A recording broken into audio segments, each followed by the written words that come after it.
How many cop funerals have we been to where the guy's been retired 5 years or less? And fill in the blank the reasons why. And sometimes it's heart attack, sometimes it's suicide, sometimes it's cancer. Fill in the blank. Sometimes it's just bad fucking luck.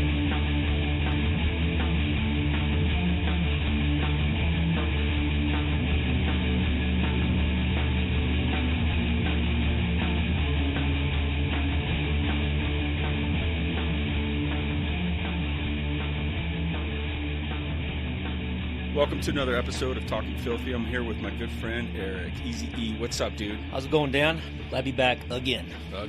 So, one of my favorite guests to have on this show. We've covered everything from Typhoon Olympics to killing animals in Africa to now we're going to talk about how not to die 2 months after you retire from law enforcement. That's a goal of mine. That's a huge goal. Like, I want to take the city for every dollar I can in retirement funds so if I have my way, I'll live to be 110 years old. Well, yeah, who wants to give all that money to your wife and her new husband? Yeah, no one does, right? That's my house.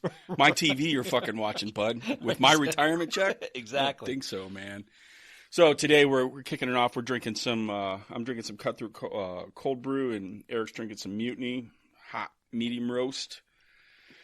Sponsored by Filthy Pirate Coffee. Nonetheless, my favorite coffee in the whole wide world. Oh, wait, I fucking own it. That's right. It's pretty good. It's all right. It does all right. No, on a serious note, one of the things that I want to dive into, I really want to shape this podcast, and I'm kind of leaning towards right now, and I feel very comfortable talking in it, is those in law enforcement. I know we talk about first responders and military and all of that, but those in law enforcement right now, I'm very concerned we are not living healthy lives, myself included. In lots of spiritually, emotionally, physically, all of those aspects. So much so that I'm even looking at doing some things on a contribution side from the business that we want to do. We're still working on it, but basically I'd like to have a coffee that we offer to customers that the proceeds from that coffee go back into some law enforcement fitness. And hopefully that'll work out. We're still working through some things because we don't have a 503c. And I'm not here to offer solutions. I'm just here with Eric to offer perspective. That's what we're going to talk about from our perspective. Both of us having 20 plus years in law enforcement each, and having not only that, having some very intense, very crucial jobs in law enforcement that, it wears on you and you don't realize it until later on. Eric, what do you think about the wear and tear? What's your feelings on that from? You know what, Dan? I mean, how many cop funerals have we been to where the guy's been retired 5 years or less? And fill in the blank the reasons why. And sometimes it's heart attack, sometimes it's suicide, sometimes it's cancer. Fill in the blank. Sometimes it's just bad fucking luck. Wrong place, wrong time. Yeah. Wrong place, wrong time. So I started thinking about that, and I'm like, man, just like you said prior to going on is, I ain't the physical specimen I used to be either. I can afford to use a few LBs myself. Yeah. And there were some things that really stuck out to me that, man, I need to get taken care of. And I don't want to say it did. It kind of scared me a little bit. It's like, you know what? That list of names is growing all the time. And you kind of ask yourself, like, man, there's got to be a reason why. And so I started doing some self-reflecting on both emotional health and even my physical health too. And what really got my attention was actually your last podcast with Charlie, my brother's keeper. And I don't know if you remember this, Dan, but I called you that day that it was released. It probably been on an hour because I listened to it on the way to work. And I called you. And I'm like, listen, man, there's some stuff you guys are talking about that struck me like personally. And I trust you enough to talk to you about this. And I'm like, whatever you guys did, man, that was so good for me to hear that two guys I respect, not only in the same profession, but the same department, going through the same stuff, right? So what was the breaking point for me was this. Now, any officer in law enforcement who does this job for any particular amount of time is going to go through these critical incidents that stick with them, right? So it doesn't matter if you've been an officer-involved shooting or not been an officer-involved shooting. It doesn't matter.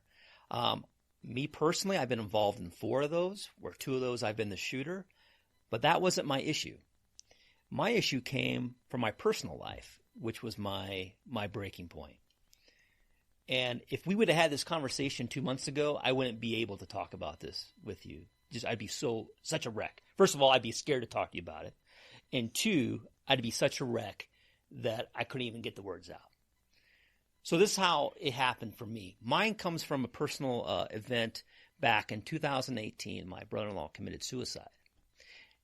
With that being bad enough, my dumbass decides it would be a good idea that I cleaned up after the suicide, basically. The scene? The scene. Oh, shit. Probably not the best decision making in my, you have that good initiative, bad judgment. It's hard to do that, and then it's really hard to do that with someone that you're close to. Right. You knew. And right. You were, yeah. So, not to get into details of that, which is it's not even pertinent to the story. What was important about the story is I had no one to talk to about that. Like, who am I going to talk to? Am I going to talk to my wife about what I saw in her brother's room? No, I'm not going to do that. So when that whole event happened, I'm the patriarch, right? I'm the main guy in the family. So my job went to cop mode, Dan. Went to cop mode. It's like I'm taking care of everyone else. Hey, is your business? You guys doing okay? I mean, I know you're upset. What do you need? And that's why I did that. I did that for 3 years because this happened in 2018. So then I started noticing after a while, I didn't even have a time where I got to break down. Like, it just bottled up. So then I started noticing, man, I called the demons. The demons would start coming. And I used to think anxiety was bullshit. You're anxious. Get the fuck out of here. You're fucking anxious. Is that old Marine Corps mentality, right? Yeah. Suffer in silence, right? Yeah, I had the same experience. And I'll go into my story later, but same thing. It seems like the anxiety is what hit me first. And those that know me, and you know me for 20 plus years, I'm already a fucking high-strung dude. You throw in added anxiety, right? And I'm a little bit, I got the linebacker curse, I call it. Yeah. Which is just, I'm a fucking 100% all in, smash you to the fucking ground kind of guy. And so anxiety really resonated with me. Right. But yeah, go on about that. Yeah, so I started getting this anxiety. I'm like, man, why am I feeling this way? And it'd get worse, and it would last longer, and I could always feel it coming, Dan. I knew it was coming. I could feel it. It's almost like reminds of being in the gas chamber in the core, right? Yeah. And you feel that CS kind of closer. You're getting closer. Crawling up your neck. You're like, all you need to do is break the neck. Pretty soon you're going to break the seal of that mask. You're going to be choking all over yourself, snotting, right? That's what it felt like. And I heard Dakota Meyer on a podcast. And if you guys know who Dakota Meyer is, he is a Marine Corps recipient of the Medal of Honor. And he described it the best. And I heard that, and I'm like, that is it. And this is how he described it. He goes, imagine for just 1 second, you're in New York City. You're in that rustle-bustle crowd, okay? And then you're on your way to the job interview of your life. Of your life. This is going to fix all your financial problems. It's going to be something you love to do, but now you're running 15 minutes late. I heard that analogy, and I'm like, Dakota, man, that is it. Now, granted, that guy's got some stuff to be anxious about if you ever hear his story. But I'm like, that's the exact feeling that I was getting. And what I didn't know was this episode going to last a couple hours? Was it going to last a few days? Or was it going to last a few weeks? It was a roll of the dice every time. And it was getting to the point where crowds were bothering me. Like, we go to the store, and it's busy, and people are not paying attention where they're going, and I'm trying to keep an eye on the wife, even though she's a grown-ass woman and knows how to grocery shop on her own. No, man. Inbounding, just input. Overload, right? I'm looking at your face. Yeah. You know exactly what I'm talking about. Yeah. Right? It's so weird. It's for those, and I would like to believe there are a ton more cops that, whether you got 3 years on or 30 on, you just, and my response to anxiety is anger. I think that's my fucking response to everything. Right. Or it has At been. least you're consistent, right? Yeah, I'm a very consistent, angry fucking dude. But I would just lash out like, God fucking damn it, over everything. And I'm like, holy shit. And before I realized what it really, in this last 18 months, 24 months, I've really kind of figured it out. It's anxiety. Right. And so I called them the demons, man. And I'm like, fuck. I got to the point I started telling my wife, say, hey, just so you know, I'm coming down some bad times. It may be short-lived, but The demons don't come when you're strong, Dan. Right, yeah. They wait till you're at your weakest. And so it was about, and this is no embellishment, I would say about 20 times I looked at that phone. Like, man, I got to talk to somebody. Got to talk to somebody. Man, I don't want to talk to nobody, though. I do not want to do this. I need to talk to somebody. And then I pick up the phone, figure out who I'm going to talk to. I'm referring to professionals at this point. There's no one really that I felt I could talk to that was close as a friend. Not because of their friendship wasn't close enough. It's just that was going to be a very vulnerable conversation I was going to have with somebody. And I did not want that with somebody, a peer, if that made sense. I look at that phone. I set it down. I'm good. Suffer in silence, right? Yeah. We got this. Push on, pussy. Right, exactly. Yeah. Why are you being such a bitch for? Yeah, that's how I felt. Right? So that happened about 20 times. And I was going through my pictures on my phone looking for some random picture. And I see this picture of a line of liquor bottles. I still have the picture. It's a good reminder. I would say, just guessing, there was at least a dozen, maybe a little bit more, liquor bottles, ranging from all sizes. They were empty. And for whatever reason, after the suicide and this event, when I would finish a bottle, I would set it down.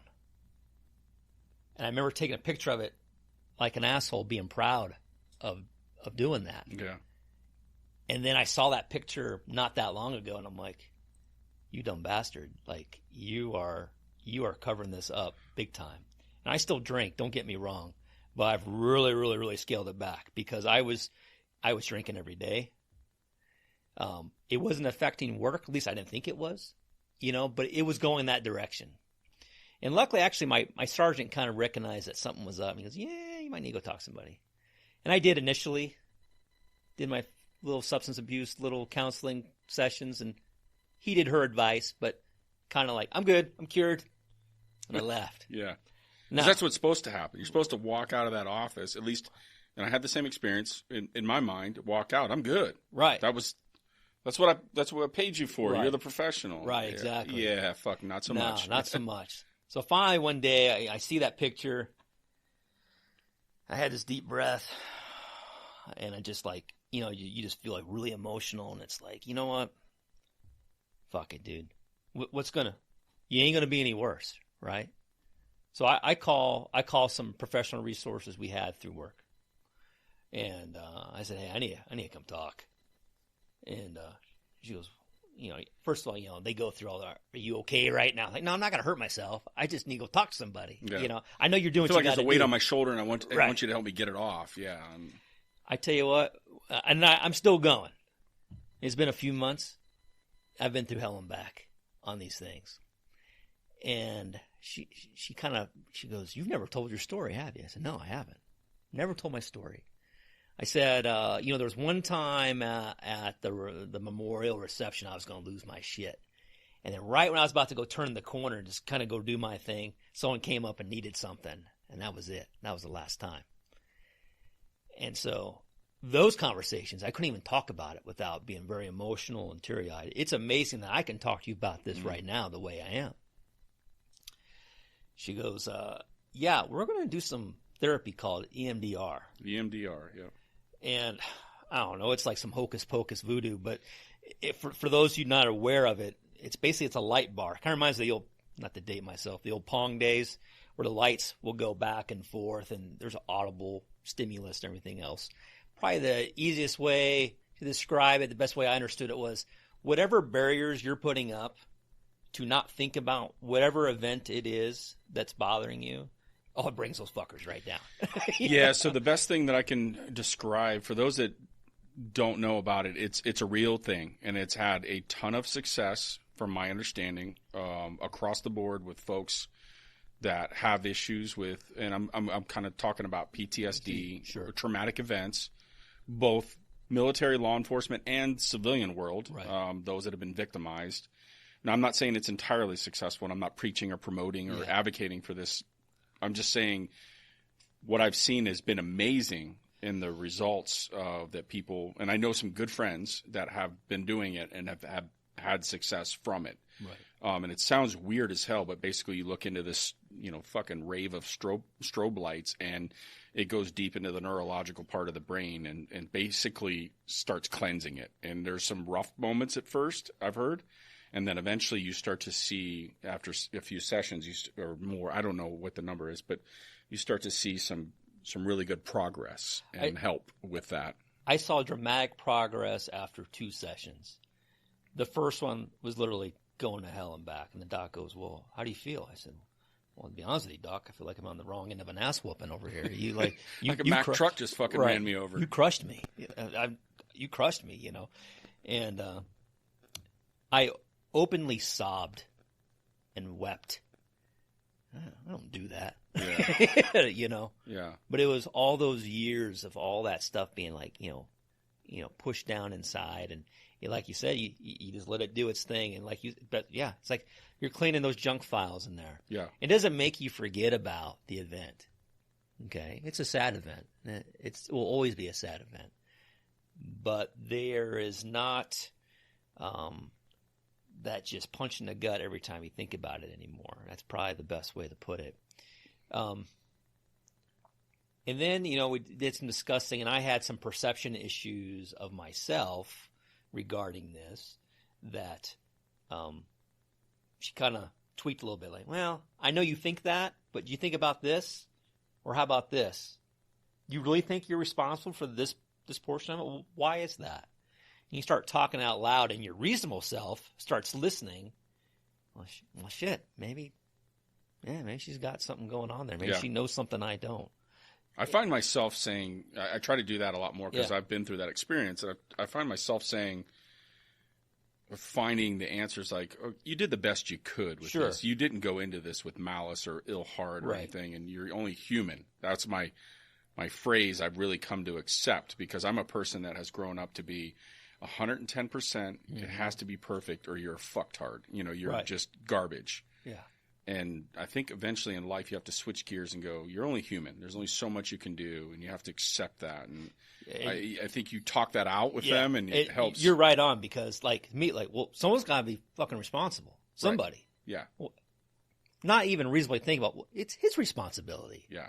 Right? But I was taking that on for whatever reason, And so I still been going, and I'm 100 times better than I was. Dude, I was going down a dark road, and I was like, so when all these retirees start dying, I'm thinking, man, I'm going to be miserable in retirement. If I cannot get this kicked, whatever this is, I need to get it kicked. Yeah. And then kind of like a segue, from that is that my boss had gone to this place in Mesa. Now, granted, it's Mesa, so the people in Tucson, that's a trek. That's a 2-hour trek. But it is a doctor's office that's only for first responders. Yeah, you heard me correctly. It's only for first responders, and it's all about heart health, cardiovascular health, your blood work. It's called Heart Fit for Duty. I'm not telling you to go. I recommend, if you guys have the time to go, at least to get your numbers checked. It was the best customer service I've ever received in a doctor's office. Everyone there is either used to be a first responder, or is married to one. So all the nurses are married to DPS guys or firefighters. The doctor I see is actually a nurse practitioner. He used to be a paramedic. And my first visit there, I have no idea what to expect. So I go in there, and of course there's patches and challenge coins everywhere, just like any cop, firefighter, groupie place, right? Take you back in there. Nurse practitioner comes in, introduces himself, and starts giving his spiel. We talked for over an hour. And his big thing was how they got started was they all had this mutual friend who was also a first responder. He used to be a pro baseball player, I think is what the story is. I could be butchering this. I guess this guy was a physical phenom. Like he'd go do a stress test and break the machine type guy, right? Phenomenal shape, kept up with it. Guy has a massive heart attack. And luckily he had some medical training to realize he was having a heart attack, or he'd probably And he was a first responder, you said? Yeah, he was a first responder. He became a paramedic after his baseball career for whatever reason. And they're all sitting around. They're like, man, if this can happen to this guy, and we lose first responders all the time to heart disease. Who's superhuman, right? Yeah. What's going on here? And so I think they got their start like 7 or 8 years ago. And they actually got some kind of negativity from their peers, their medical peers. Like, oh, you'll never make any money doing this. Well, hey, man, why are we waiting till these guys get sick to treat them?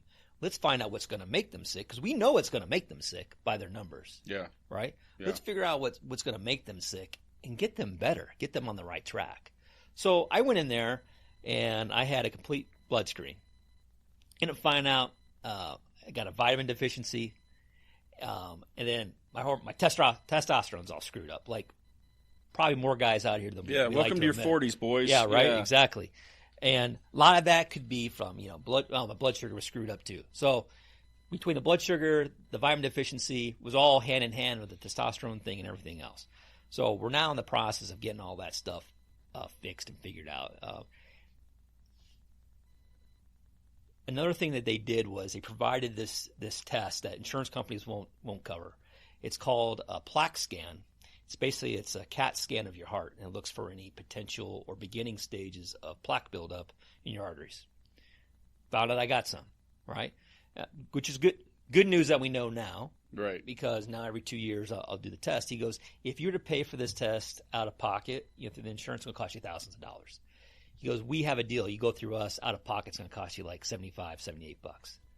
Well worth spent, in my opinion, right? Yeah, $75 to $100 to find out. Are you going to be on the gurney operating table anytime soon? Yeah, and how do you fix that? Right. Yeah. So he looks at your blood numbers. He's like, hey, man, you see this right here? This is what this means, this number here. I need you to do – we need to do this to fix this number. I need you to walk this number back, or this number needs to go up. And a lot of it's with diet change and everything. They kind of push – I don't want to say the keto diet, but it's keto-ish. It's not as restrictive, but it's getting away from – the processed foods, the sugars, the carbs, and all that stuff, all that garbage.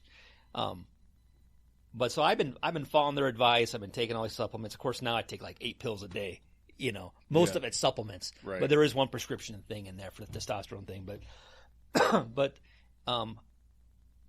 I don't know where I'm at yet. I know I just started this. But just the fact that it seemed like they cared, and it was like, hey, what questions you got? I'm going to break this down Barney style for you so you understand. And he starts drawing pictures on the tape, the white paper on the fucking on the marine bench. crayons. Yeah, exactly. Talk to me here, cowboy. Like, yeah, hey, can you dumb that down just a little bit? Okay, wait, not that dumb. Okay, we're good. All right. And the guy's great. There's several doctors that work there. Believe it or not, our insurance, you TPD guys out there, it's covered if you just change it to your primary care doctor. I looked at it this way. I don't go to the doctor that often, right? So if I take the wife to the trip to the valley for the day, so be it. And we'll just go from there. And then a lot of times, since they know that you travel, they'll give you your labs over the phone. It's not that big of a deal. Right. They'll help accommodate you. But you got to get in there. You got to get in there. Yeah. But I brought my wife along so she could hear it herself. She's one of those girls, God bless her, that she can eat whatever she wants, and she's gonna still look like she's 20 and be the same size that she always was. Not God my bless fat her. ass, Right? yeah. Not me, right? I haven't been that way in a long time. Yeah. So I needed her to hear that, to be on the same page with me, so she doesn't think I'm telling her some bad diet or something, right? And she came out a believer when she okay, I got you. All right, I'll help you. And so it's been 2 or 3 weeks since the last appointment, and I've been straight as a narrow. Now, when I went to my African trip, there's nothing I can do about the diet there. Get fed what I get fed. Sure. And then once I came back, man, it was strict 110 miles an hour. Yeah, and I think one of the things that I've kind of really gone on a diet to really I'm in a good place mentally now since I retired. I sleep better. I feel much healthier as far as just calmer. But one of the things I wanted to work on was diet. And what I found is with diet, for you folks that are really it's an actual lifestyle change. You can't just beat yourself up and be like, well, I'm going on a trip here. You have to change a little bit, but you can't beat yourself up. And I think, had you, really manipulated your diet over there or tried to, it might have made the trip miserable. So at the same, it's a give and take. I think, Exactly. Like I said, I mean, some things are starting to feel better physically. I noticed a lot is my joints. My joints are feeling a lot better. Yeah. Who knows why that reason is? It could be the vitamin deficiency. It could be just the fact but it's monsoon season. Usually I'm crippled. my knees are bugging me usually during monsoon season. I haven't had any of that this year. So far. I'm a big believer too for those that are really looking at their diet and you're into your 40s or whatever later years, or you're going to be that processed food shit. 100% I believe is related to achy joints, bad knees, wear and tear. Yeah, obviously, and age, but I think food is 100% spot on. And here's why. A couple years ago, I went on a keto diet, and it wasn't real strict keto, but it was pretty damn close, and dropped a bunch of weight. And the reason was I had Graves' disease. I got diagnosed with Graves' disease in early 2017, and never had a disease or a malfunction in my life. A couple teeth knocked out at my own doing because I run my fucking mouth. But so this was a shock to me to get Graves' disease. And what Graves' disease is an overactive thyroid, not an underactive, overactive. So what happened was stress, and it was all work stress, 100%. Some of it I owned, I put on myself. New job, new assignment, big expectations, very little help, shitty boss. You throw everything into the kettle, and I was a fucking recipe for disaster. Right. And then and what I found was I couldn't, the flight of stairs from the first floor to the second floor at the academy, one flight of stairs. Yeah. I got winded, it had to stop. And I also noticed I had dropped significant weight in a very rapid time frame. I'm talking within a couple weeks, I had lost 35 pounds. And I felt like my heart was coming out of my chest. And I had all the feelings of post-incident adrenaline dump. Okay, yes. I know. The reason is because it was a fucking adrenaline dump. It just doesn't stop with Graves' disease. Right. So your thyroid is dumping adrenaline. And mine was dumping all day, every day for like 3 or 4 weeks. It actually goes into a couple months constantly. So I lost all this weight. This was all stress related. Right. 100%. So I ended up losing a bunch of weight, which for me, 35 pounds in 3 weeks was huge. That's a big loss, and very fast, and the heart scared me, and I kind of blew it off. This was malfunction number 1 for me. I blew it off. Oh, you're going to be fine. This is just, you're tired. Sure. It's been a busy work week. And so fast forward, I'm sitting at the doctor's and I'm on fire. That's the other thing. Your body temperature, core temperature's through the roof. And I go to the doctor for an asthma checkup or something like that, and for my allergy shots. And she's like, you're sweating and it just isn't right. And she felt my thyroid, and she's like, we're going to get you over to an endocrinologist. And then they put me on some meds, and after 2 years, it got cleaned up. My point to that was pay attention to your body, what it's telling you, because my body was telling me, and strangely enough, my doctor was like, yeah, this is the precursor to death right here. This is where it starts, and then the next thing is you have a heart. They had to put me on heart medicine. Oh, wow. To slow my heart down, and because it was beating too much. So all these things that were telling me, and I was later in my career, and and so my point to all of that is listen to your body, listen to the little things, the stress, the anxiety, all those things, and because it'll kill you. It'll kill you fast, a lot faster than a bullet from a bad guy on the streets, in the sense of these things are happening to us every day. You're going to encounter the bad guys a couple of times in your career where it's going to be, life jeopardy, kind of thing, if that makes sense. Sure, yeah, absolutely, yeah. Heart attacks are going to kill cops a lot faster than bad guys, a lot more often than bad guys. Exactly. Yeah, and that's real important. I mean, if anyone takes anything out of this, whether it's your mental health, your physical health, or a combination of two, first of all, you're not alone out there. Like I told Dan, I called Dan that day when my brother's keeper came out, and I'm like, man, I'm telling you, that was the best thing I probably could have heard. Now, it was a sad story, a really sad story. And I know what Charlie was going through in a sense, Yeah. And so I'm like, but man, it was, and I kind of knew that story about Charlie already, and I heard you talk. I'm like, okay, wow, okay, so I'm not the only one that's going through this, right? Because I'm a narcotics detective. I'm a narcotics detective, or in narcotics for over 10 years. So, the average everyday patrol cop sees a lot more bad things than I do in my regular part of my day. Or, the night detective or the dependent child unit detective, those are the guys that are going through these traumatic incidents all the time.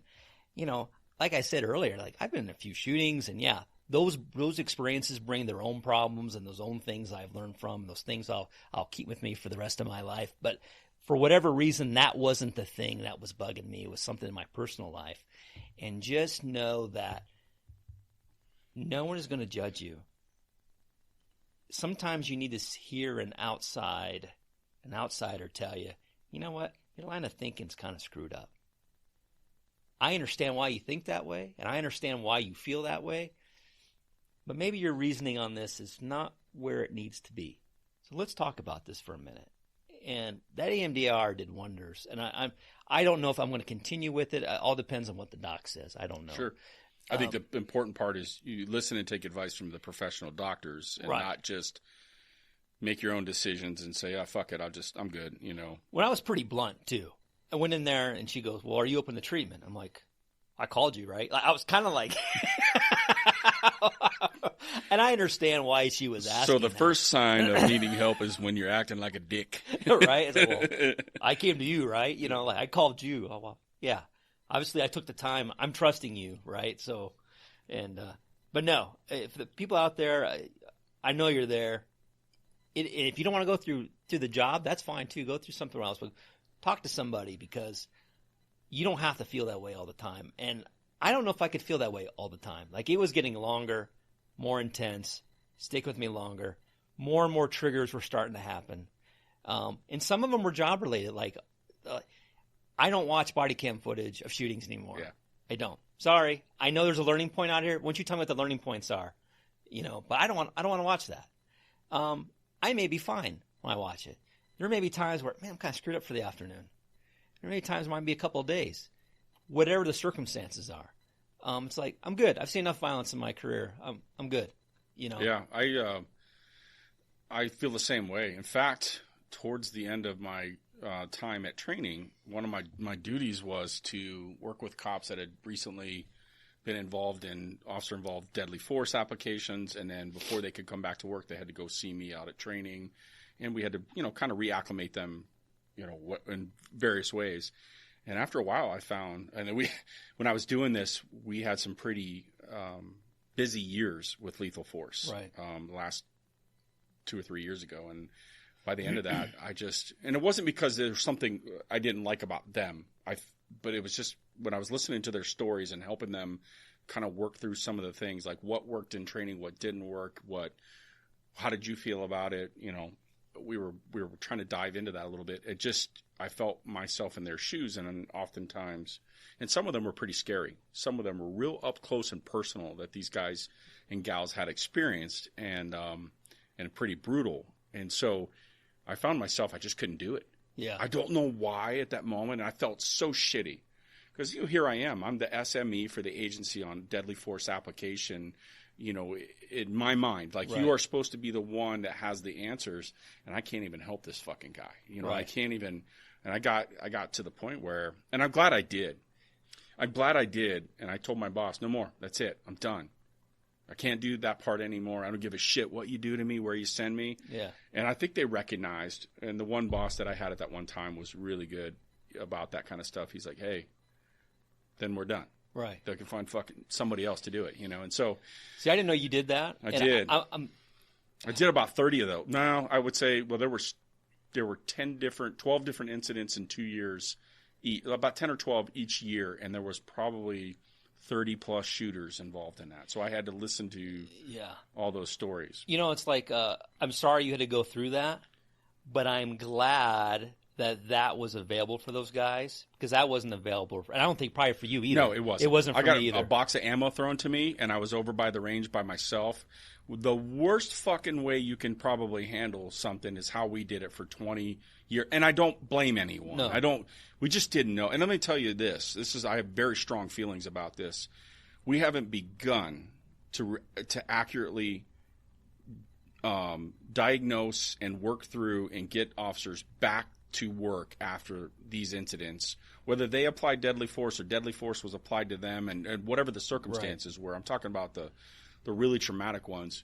We're not fucking doing it right yet. Right. We're getting better, 100%, the things that we were doing, but we're not even fucking close to helping. And it's the forgotten thing. And here's my comparison. You look at what a firefighter does for their own health and well-being to prevent, let's say, the biggest concern for them is, besides being burned by the fire, is cancer. Right. From breathing smoke and breathing all these. And they go through tremendous amounts of things during their training, their work day, and then on scene on that incident. And it's documented. It's documented. There's studies behind it. There's support. There's national support. What the fuck did they give cops? A box of ammo and say, go fucking shoot your gun again and you should be good. And you good, Dan? Yeah, I'm fucking good. The strange part about that was I was at that time. Here's where I'm going with this. Right. 10 years later after my first shooting, I started having some problems. Mm-hmm. And it was related to that one particular shooting. And so what I mean by that was the things that we do at the moment in the 3 days after the event, but also in the 10 years after that event. And you got guys and gals that have been in 4, 5, 6 of these things, and a couple of them up close and fucking brutal. Right. Up close and personal, Yeah. you know. And what are we doing to help them, to ensure that they have a healthy life afterwards? What this stuff that we're going to talk about going forward from this episode and Charlie's episode, My Brother's Keeper, kind of set it in motion, was we spend a massive amount of time to prepare us for that split-second decision. Right. We don't do shit to help us in the years after that split-second decision. Right. In my opinion. Are there resources? Yes. But are we doing it right? And I'm going to say no. Yeah. Not yet. And it's funny you should say that about the 10 years afterwards. Like I said, I've been in a handful, 2 of being the shooter and a couple of extras being involved, but not necessarily the shooter. And I was having breakfast with my wife one morning, and I thought I knew what a flashback was. I thought a flashback was, you see that guy and he's kind of staring off into the corner and he's kind of like zoning out. I thought that was a flashback. No, that's not a flashback, because I had one. And this particular incident, I didn't think bothered me real bad. And I don't know if you remember this one, Dan. It was the one involving the school. I do. Yeah. Okay. So I was having breakfast with my wife, and all of a sudden I was there, man. I was there. And I couldn't tell you how long that lasted. Outside, looking in at it, maybe 5 seconds, right? But I was there. And then all of a sudden, as quickly I was there, I was back out. And it scared me. I wasn't scared because I was reliving the event. I was scared like, man, I never had that before. Does that mean something? And we're going home, and I'm like, hey, honey, I got to tell you something. I don't want you to freak out or get upset. Of course, her mind's going 100 miles an hour. Like in a different direction. Different direction. Yeah. Not even close, right? And I told her, hey, I think I just had a flashback of my first shooting. I said, I'm okay, but that was very, very weird and very, very vivid. And I just want you to know that, that happened. And that wasn't cool, but I don't know why that happened, but I got to tell somebody like that, that wasn't right. And that's the only one I've ever had. But it was so just out of the blue. Obviously something triggered it. I mean, it was about the same time of year. It was wintertime, blah, blah, blah. But I don't know. Maybe it was something in our conversation. But man, all of a sudden, I wasn't having breakfast anymore. I was at Menlo Park Grade School in that alley with that guy who pulled a 357 on me. And I was stuck in my car. Yeah, you're frozen in that moment. Yeah. And you're outside looking in. And I'll tell you this. Here's mine, and I'll share this. This has really fucked me up, and I've gotten a grip on it now. Sure. But in the first shooting, the woman that ultimately fired at me and I fired back, her son was on scene while she was barricaded inside the house. Okay. I did not know that. So rounds go down range. She drops. We're trying to make entry into the house. We thought she had self-inflicted originally. To give you a little backstory, Sure. She actually fired at us. That I found out later on. We didn't know that because she was inside the house. So we thought she was, because it was a suicidal call. Right.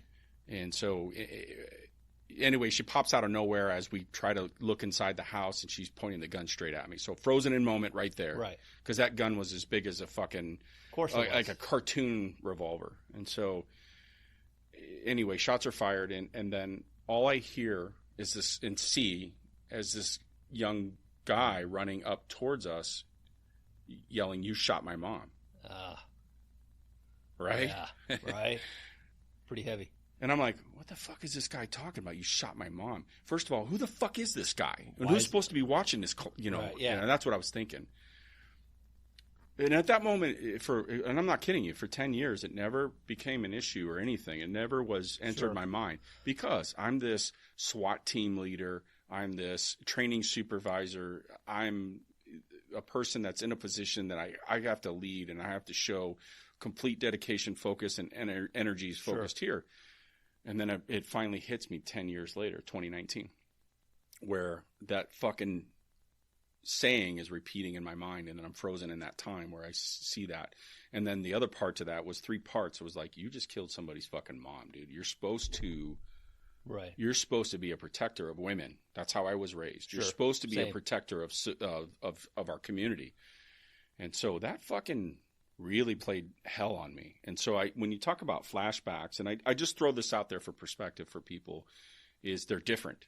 And they're different in those moments. There's what that mind captures at that time. Again, here's going back to our original conversation of, you're only human. You did the best you could. Right. You went into it with a good heart, no ill will, no malice. I did not wake up that day for that. I was out looking for GTAs in a fucking parking lot when I got the call. Right. I was going to get a GTA. I'm going to wrap up my night. I'll process this GTA, recovered. It's abandoned in a parking lot. It's fucking midnight. I get off at 2 a.m. or 3 a.m. or whatever it was.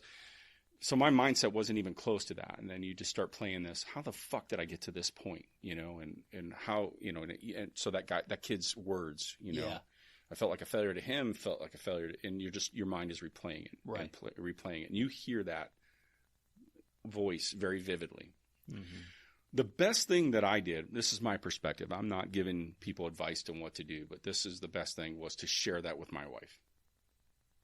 And it's happened a few times where I've woken up from dreams and so forth and just been like, look, I'm a little sideways this morning. Yeah, right. You know what I mean? Give me a few minutes. And you almost wake up almost cloudy. Mm-hmm. I don't know how you feel about it, but if I have those dreams or I have those moments, it just almost feels cloudy. Like I don't feel like my brain is processing things in the right manner. I don't know. That first shooting I was telling you about, the one I had the flashback on, what's very interesting about that whole thing is, this was early 2000s. If I'm to guess, 2005, 2006, probably. A long time ago, right? Fairly new officer, 5-6 years on. So I was in the Bravo at that time, which is the plainclothes, do everything unit, basically, from narcotics to prostitution. And this guy is still in the department. He's a lieutenant, and he's a SWAT guy. And I'm not going to say his name, but back in those days, we didn't have smartphones or whatever, so you actually had to talk to each other while on surveillance. Yeah. Well, he had just graduated SWAT school. And this guy was a military veteran, special ops guy, or, basically one of those. He was a ranger, And we were sitting in the car, and we're just kind of BSing, and he goes, hey, man, if if you were stuck in your car, you could engage a target through the windshield. And I sat there, and I'm like, yeah, you're right. I don't know if I would have thought of that on my own, just like on the fly like that. But yeah, you're right. Well, 2 weeks later, I did it. Weird how shit works out like that. Right. You know what I mean? And I would have done that on my own. And I've talked to this guy a couple of times. He's always kind of blown me. And I said, no, man, I'm telling you, I think you saved my life that day. Yeah. And the guy I shot pulled a .357 on me and was trying to go into a school over drug debt, And I don't think I would have thought of. I think I would have not thought outside the box enough to engage him through the windshield. Now, when they tell you don't hear the gunshots, in this particular instance, I'm going to call them liars, because inside that tunnel, it felt like Mike Tyson punched me in the head, man. Yeah. It's just a concussion that was in there. Yeah. And I tell that lieutenant this day, every time I see him, I said, man, I'm telling you, I would have not have thought of that on my own, and he would have had to jump on me, because he was already lowering his hand with a .357, and I was stuck in that alley. And that in a .357 would have definitely went through the windshield. Yeah, exactly. And so, like I said, he always kind of blows it off. But I'm serious, man. Things happen for a reason, for whatever it was. If that conversation wouldn't have happened when it did, I don't think I would have thought of that on my own. I might have, but it might have been that split second longer, the problem solved. Like, well, I'm stuck in here. What do I do? That seed was already planted in my mind. I'm like, well, yeah. Let's rock and roll. And you know what's kind of cool about that part while you're on that, just a little side note, is we spend, in our case, 20 years thinking of what ifs, or preparing for this, that, and the other. Sure. And I will tell you, while that keeps us alive for 20 years, it also kills us in the end. That is in my opinion. Well, that is the accumulating stress factor, and they come in different forms, that along with other things, that is that one thing. Because from a retired standpoint, I don't think as much like that. Yeah. I'm pretty much like, look, do your shit over there, leave me the fuck alone, and I won't drop you right here. Right. You know what I mean? And I just kind of go on about my way, almost oblivious sometimes. And maybe that's a good thing. Maybe it's a bad thing. I don't know. I'm just saying that there's a relief of anxiety and stress. What keeps the cops alive eventually eats them up, right. I think. And that doctor I saw basically said the same thing. He goes, a lot of you guys come see me, your testosterone screwed up because you guys turn it on, turn it off, turn it on, turn it off, turn it on, turn it off. Yeah. And it jacks up your system. Yeah. You wear that thing out, and then, and it's like, now there's some things we got to do to get this back up and running. Yeah, for sure. The right way. For sure. Well, we both survived some pretty crazy stuff. I've been involved in 5 and a shooter and 2, and each one of those had different experiences with those. And I can tell you that kind of to recap what we've been talking about. Trust your body. It's an amazing piece of equipment. It'll tell you when things aren't right. It'll tell you when things are right, going right. And trust your body. Go get your tests regularly. Don't fuck around with that stuff because you don't want to be too late. You don't want. I'm telling you right now, there's a great life in retirement after the fact where you get to choose what you want to do and get paid by whoever pays you, city, state, federal, county, whatever. Right. They pay you and you get to do whatever you're doing. It's a pretty cool fucking thing to enjoy. What's the name of that Mesa business again? Heart Fit for Duty. Heart Fit for Duty. I would love if I can get my doctor down here on this. Yeah, I think our goal is to either do a remote or do an in-person type of thing. But yeah, we I would like to fill in the blanks about more. Oh yeah, and I screwed it up. I'm a crayon eater. I was good enough. I mean, you're talking about tests that aren't available to people that are available to them, and they do a deep dive into us, and they know what we do. Right. Most importantly, a lot of physicians look at us like other patients, and I think we're different. I think we're wired a little bit different. We are in a lot of ways. Different. Yeah, we are wired. I think different. Psychologically too, we have our own shit going on. That's why we drink too much. I have my own bouts with that, and so I don't drink anymore. I drink a beer here and there, but alcohol is not a good thing for this shit. And so I would encourage people to stay away from that. And so you have a couple resources out there available. You have some perspective from Eric and I about different things. We hope that if you've experienced things and you're questioning yourself or you're starting to – I think the big point is when you feel that anxiety, that's the first alert. That stuff's evil, man. Yeah, it'll fuck you up, I used to think that was the biggest crock of shit when I heard it. Anxiety. Yeah. Get the hell out of here. But, boy, it's for real. Real, and you can't do anything about it. You can't take Tylenol and make the headache go away. Yeah. It's one of those things, and I agree with you. It's like you don't know how long it's going to last, how strong it's going to be, and you got to kind of work through it, and it can be tough sometimes. Yeah. That's the first cue that you probably need to make the step forward as to get some help, and hopefully things change in law enforcement where they actually start providing some good safety mechanisms for people in this business before, during, and after their careers.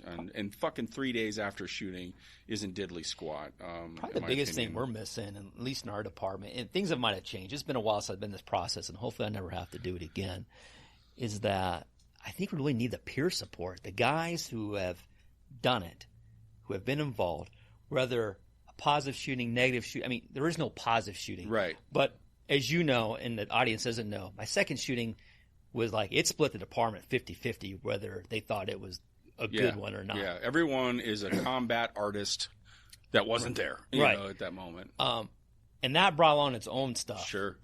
But the peer support, that's why I was happy. Unfortunately, not happy for you because you had to go through that, but at least they were talking to you about it. I'm thinking, man, that's a start. We can have these guys talk to some guys and gals who have been through this and then maybe even take that a step further in some ideas on how to go through a board of inquiry. I know they changed the name of it now, but the old BOIs, you know. Yeah. I remember going to my first one blind, had no idea what to expect, and I was blindsided. Yeah. You know. That's a great, because I will tell you this post-shooting stuff, there's a whole segment of that, of things that I can share and you could share with someone that's a newer cop that really good to know. Yeah. Great pieces of advice to help you process through that as smoothly as you can. Right. And I had smooth experiences, but there were things in those, and man, you really, it's stressful. It's fucking, you really worry your job's on the line. So that first shooting, they're like, hominis dominus, man, you're good. There's no BOI unless you want to come and talk. No, sir, I'm good. Second one, there's a BOI, and you're coming and explaining. Had no idea what to expect. Yeah. Had no idea what they were looking for. Probably didn't do myself any favors in that BOI. Not by having some knowledge, I wouldn't have changed my answers necessarily. Maybe would have crafted them a little bit. Delivery would have been a little different, right? Yeah. So still, even after the second one, I'm still a young cop. Still have that Marine Corps attitude too, like that mentality. And I remember I had a captain tell me, he sat me down and said, "Hey, you're getting disciplined." I'm like, "Oh," and I said, "Captain, you know, ever since I was 18 years old, I've been dealing with issues around deadly force, you know, from the Marine Corps, police department." He goes, "You're not in the Marine Corps anymore. It's the police department." Like, ooh. Yeah, doesn't mean diddly squat. That was like a slap in the face, though. Like, ooh. You know, and then the aftermath of all that, we can do a whole show on that, but then I started thinking, well, man, do people think I'm a screw-up? Can people count on me? And that went to my self-identity issues, like, man, the Marine Corps, dude, like, if they can't count on you, you ain't squat. Same thing in the police department. So that was my own worst enemy. Turns out that 90% of the people out there agreed with how that went down. Right. Now, there were some things we could have done better, absolutely. But yeah. It was a very political time. If that would have happened in today's climate, oof. Imagine that. Right. Yeah, I wouldn't be sitting here right now. I feel for cops today that have to engage and pull the trigger in self-defense or defense of others. I remember the stress of, you sit there for a long time silent by yourself before you're interviewed, and you start replaying it. And unfortunately, you can't control it, and you start replaying it. And where did I fuck up? It feels justified, feels morally and ethically right, but I know I probably didn't, you know. And in my first one, there were mistakes I made going to the call and some other things that procedurally and, you know, tactically, and just dumbass shit that I knew better. But anyway, you start playing that. I can't imagine doing that now. Right. I agree with you. That fucking stress, like, and you know, they're sending badges to prison now, you know, and they're you know, and they're firing them left and right. And you know, one of my fears is going to QT to get a drink, and I'm like, because you know, I just wear regular clothes to work, right? And I'm gonna have to shoot somebody in QT because they don't know you're a cop, and they're gonna do some dirty, scandalous shit right in front of you. Yeah, I think about that every time I walk into a QT or Circle K, and I'm like, and you know, I had this conversation with someone today about it too. You're not going to not do the justified, morally right thing. You're going to do it, and then you're going to really play havoc in your mind of where is this going now? Right. Especially with these coward fucking bosses that we have in this law enforcement community. And I said it out fucking loud, because there's a bunch of them that won't fucking back their own people. But what they'll do is they'll cave to any other fucking bullshit political thing, and they'll run their own officers over. And they're out there, and fuck them. I don't give a shit. They can be on an episode if they want to chat. But that is a real stressful point. And quite frankly, it's not something I wanted to deal with. No. So I don't blame you one bit. And it sounds weird and it sounds off the wall. The pulling the trigger part is difficult in its own way. But that whole process, it is far from the most difficult part of that process. And that sounds horrible. That sounds kind of messed up, but that part you've trained over and over and over and over again. And what they don't train you is how to deal with the aftermath. And that's what we need to do. And like you said, you know, it came up 10 years later for you. Yeah, it did. And it hit me at the worst time. And I think it had a connection to a lot of other things that set that emotion for me, where had my life been calm, cool, collected at that moment, I don't know that it would have surfaced at that point. Probably but not. I don't know, Yeah. But there were some compiling things that it made it, surface at that time. And Right. fortunately, it was kind of good because I was able to deal with it and work through it. There's occasional times now, but I think once the burden of some other things I was dealing with are gone now that kind of subsided, and I also know that you can't change it.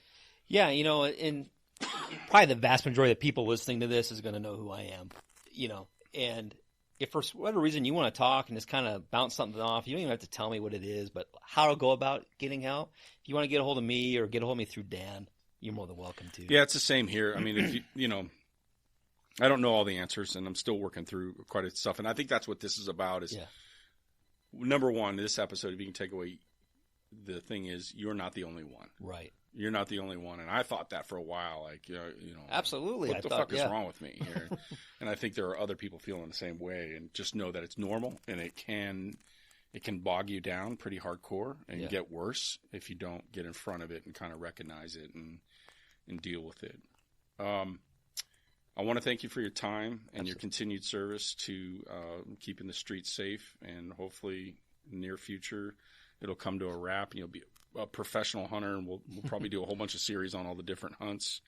But thank you very much, Eric, for your time. I always love coming on, Dan. It's always fun to talk and chat with you. Yeah, this is a really good episode, informative. We hope that it reaches out to someone to kind of get their gears turning as to where they can kind of better themselves. And remember, the goal is to live long after retirement and enjoy the things that you worked hard for and sacrificed for, and all the birthdays and movies that you had to walk out of for work. You get it repaid to you with a long, healthy life. Because you don't want your pension go to your significant other and their new spouse. Yeah. Try to take this employer for as much as you can in a legal way and make it a long thing. With that said, we hope you enjoy this show.